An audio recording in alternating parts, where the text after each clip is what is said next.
పాకిస్తానీలకు ఒక గ్రంథము లేకపోతే భారతీయులకు ఒక గ్రంథం ఉంటుందా ఖురాన్? లేదండి, ఒకటే గ్రంథం.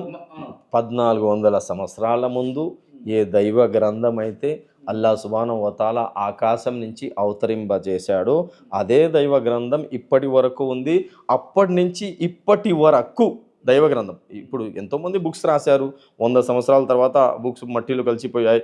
ఎంతోమంది ఏదేదో దైవ గ్రంథం 1400 సంవత్సరాల నుంచి ఇప్పటి వరకు లక్షలాది పుస్తకాలని కూడా కాల్చేశారు, మార్చడానికి ప్రయత్నం చేశారు, ఖురాన్లో మీనింగ్ చేంజ్ చేసి కూడా అక్కడ ఇక్కడ పంచారు, మొత్తం చేశారు. కానీ ఇప్పటి వరకు దైవ గ్రంథం స్టార్టింగ్ నుంచి ఎండింగ్ వరకు 1400 సంవత్సరాల నుంచి ఒక్క లైన్ కూడా చేంజ్ కాలేదు, మార్పు రాలేదండి. ఎందుకంటే దైవ గ్రంథం ఖురాన్ అనేది పుస్తకాల్లో లేదు, మా గుండెల్లో అల్లా సుబ్హానహు వ తఆలా దైవ గ్రంథాన్ని ఉంచాడు. మా చిన్న చిన్న పిల్లలు మద్రసాలు ఎవరైతే చదువుతారో 10 సంవత్సరాల పిల్లల గుండెల్లో ఈ దైవ గ్రంథం ఖురాన్ అనేది మహఫూజ్ ఉంటుంది.